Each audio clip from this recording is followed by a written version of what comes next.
واقعہ حضرت خالد بن ولید رضی اللہ عنہ قسط نمبر 29 اپنا اسلامک اسٹوڈیو۔ ناظرین، ہمس ہی نہیں، وہاں تو پورے کا پورا ملک شام ہاتھ سے جاتا نظر آنے لگا تھا۔ رومی فوج کے پکڑے ہوئے افسر روتاس نے بتایا تھا کہ اس وقت تک رومی فوج اور غیر مسلم قبائل کے لشکر کی تعداد 50,000 سے تجاوز کر چکی ہے اور ان قبائل کے آدمی ابھی تک اس لشکر میں شامل ہونے کے لیے آ رہے ہیں۔ ناظرین، یہ پہلا موقع تھا کہ سپہ سالار ابو عبیدہ رضی اللہ عنہ جیسی مضبوط اعصاب والی شخصیت کے چہرے پر تشویش کا تاثر آ گیا تھا۔ تشویش تو ہونی ہی تھی، ان کے پاس تھا ہی کیا؟ مجاہدین کی کل تعداد 3 اور 4 ہزار کے درمیان تھی۔ جی ہاں، جس وقت سپہ سالار ابو عبیدہ روتاس سے سن رہے تھے کہ ہرکل کا پلان کیا ہے، اس وقت انہوں نے شارینہ کو باہر بھیج دیا تھا۔ شارینہ نے اپنا کام کر دیا تھا اور یہ اس کا بہت بڑا کارنامہ تھا، لیکن جنگی امور اور مسائل میں جن کا تعلق صرف مردوں یعنی سالاروں کی سطح کے مردوں کے ساتھ تھا، ایک عورت کی موجودگی ضروری بھی نہیں تھی اور مناسب بھی نہیں۔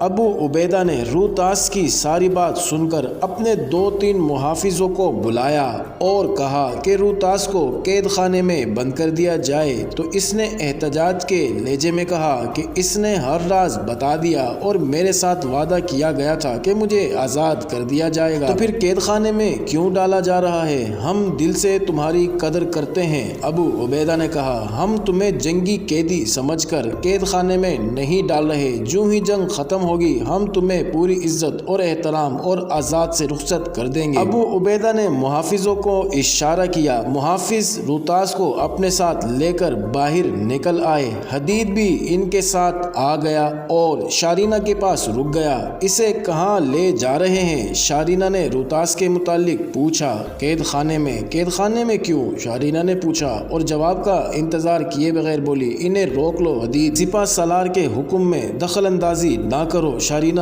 حدید نے کہا، تمہاری عقل ان تک نہیں پہنچ سکتی، میں سپہ سالار سے ملنا چاہتی ہوں۔ شارینہ نے کہا، تم بھی ساتھ آؤ، مجھ میں سپہ سالار جیسی عقل تو نہیں ہوگی، میری عقل میں ایک بات آ گئی ہے۔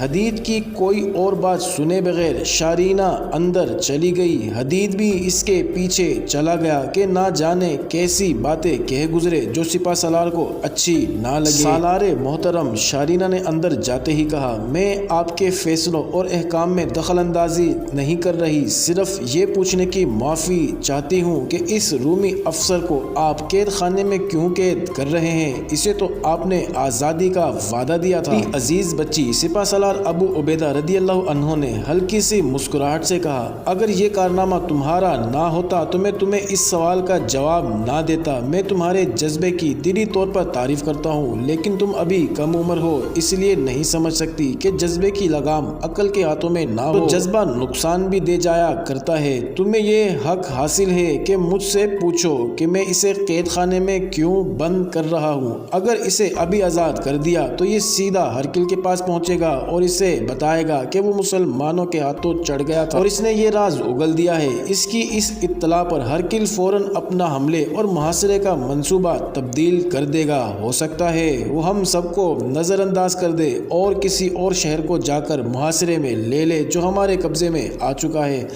یہ بھی ہو سکتا ہے کہ اس نے ہمیں غلط خبر دی ہو۔ یہ اطلاع مجھے پہلے ہی ملی ہے کہ ہم سے دور پہاڑی علاقے میں ہرکل کی فوج اور قبائل کا لشکر اس طرح اکٹھا ہو گیا ہے کہ ہمس محاصرے میں ہے۔ بے شک فاصلہ زیادہ ہے، لیکن اس فوج اور لشکر نے اسی حالت میں پیش قدمی کی تو ہمس بالکل ہی محاصرے میں آ جائے گا اور ہمیں قلعہ بند ہو کر لڑنا پڑے گا، اور ہمارا سب سے بڑا نقصان یہ ہوگا کہ کمک ہم تک پہنچ نہیں سکے گی۔ میں اپنے وعدے پر قائم ہوں۔ یہ محاصرہ توڑ دینے اور رومی فوج کو پسپا کرنے کے فوراً بعد روتاس کو آزاد کر دیا جائے گا۔ میں آپ کو خراج تحسین پیش کرتی ہوں محترم سپہ سالار، شارینہ نے کہا، آپ کے سامنے میری حیثیت کچھ بھی نہیں، پھر بھی آپ نے میری بات تحمل سے سنی ہے اور جواب دیا ہے۔ رومیوں کے ہاں کوئی چھوٹا آدمی اپنے سالار کے سامنے اونچی سانس بھی نہیں لے سکتا۔ میں ہرکل سے ایسی بات کرنے کی جرات ہی نہیں رکھتی، حالانکہ حالانکہ وہ میرا باپ ہے، باپ سے پہلے وہ اپنے آپ کو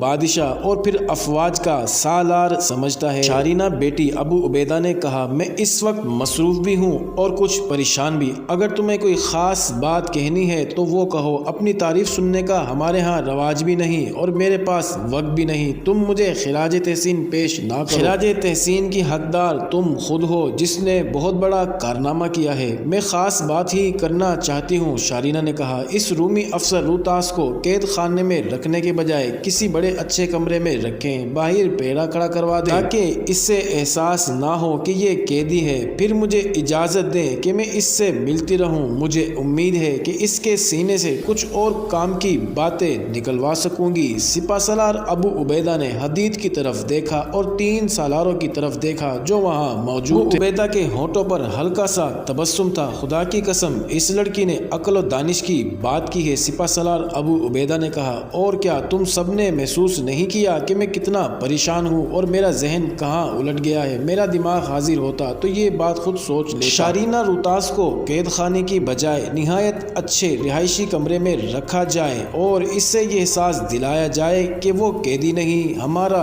مہمان ہے۔ اس خوش اخلاقی کا میں اس پر ایسا تاثر پیدا کر دوں گی کہ یہ اسلام قبول کر لے گا، شارینہ نے کہا۔ لیکن میرا اولین مقصد یہ ہوگا کہ اس سے کچھ اور راز حاصل کر لوں۔ حدید میرے ساتھ ہوگا لیکن میں روتاس سے اکیلے ملا کروں گی۔ ابو عبیدہ نے اسی وقت دربان کو بلا کر حکم دیا، اس رومی کو قید خانے میں نہ لے جایا جائے، اسے مہمان کے طور پر کہیں اور رکھا جائے گا۔ سپہ سالار نے اس کے مطابق حکم دیا کہ انتظامات کو مکمل کیا جائے، اس کے کمرے کے سامنے ہر وقت دن رات پہرا کھڑا رہنے دیا جائے۔ ابو عبیدہ خالد بن ولید، سعد بن ابی وقاص اور عمر بن عاص رضی اللہ عنہم پائے کے سپہ سالار تھے۔ خالد بن ولید کی معزولی کے بعد امیر المومنین حضرت عمر رضی اللہ عنہ نے لشکر کی کمان ابو عبیدہ کو ہی دی تھی۔ انہوں نے ٹھیک کہا تھا کہ جو مشورہ شارینہ نے دیا تھا یہ خود ہی ان کے ذہن میں آ جانا چاہیے تھا، لیکن نہ آیا۔ وجہ یہ تھی کہ انہیں ہمس ہاتھ سے جاتا نظر آ رہا تھا۔ اس پریشانی نے ان کے ہوش و حواس کو بھی مجروح کر دیا تھا۔ کمک پہلے پہنچتی ہے یا ہرکل کا لشکر، یہ ان کے بس میں تھا ہی نہیں کہ کمک رومی لشکر سے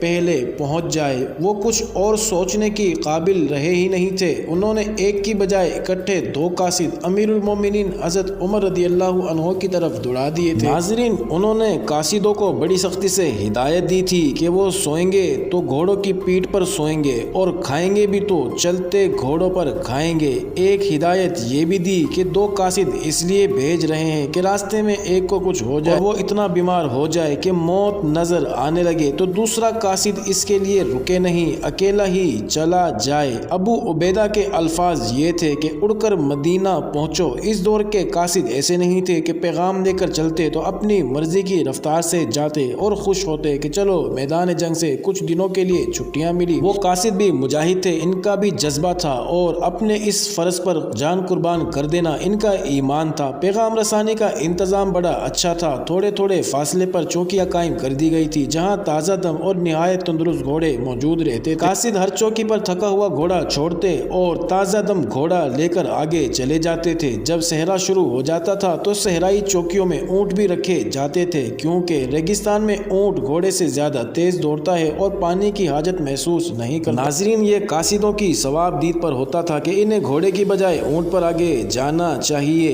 یہ بھی پیش نظر رکھیں کہ حمص سے مدینہ منورہ کم و بیش 1200 کلومیٹر دور اور راستہ زیادہ تر صحرائی تھا۔ سپہ سالار ابو عبیدہ نے حمص میں اپنا ہیڈ کوارٹر جس مکان میں بنایا تھا اور ساتھ ہی رہائش کر رکھی تھی وہ کوئی معمولی اور عام سا مکان نہیں تھا۔ یہ علاقہ بلکہ پورا شام کبھی ایرانیوں اور کبھی رومیوں کے قبضے میں رہا ہے۔ 2 بادشاہ تھے، اس لیے انہوں نے ہر جگہ اپنے لیے محل تعمیر کرا رکھے تھے۔ رومی فوج کے اس افسر کو جس کا نام روتاس تھا اس محل کے ہی ایک ہونے والے کمرے میں رکھا گیا ہے۔ جاری ہے قسط نمبر 30 اگلی ویڈیو میں دیکھنا مت بھولیے گا۔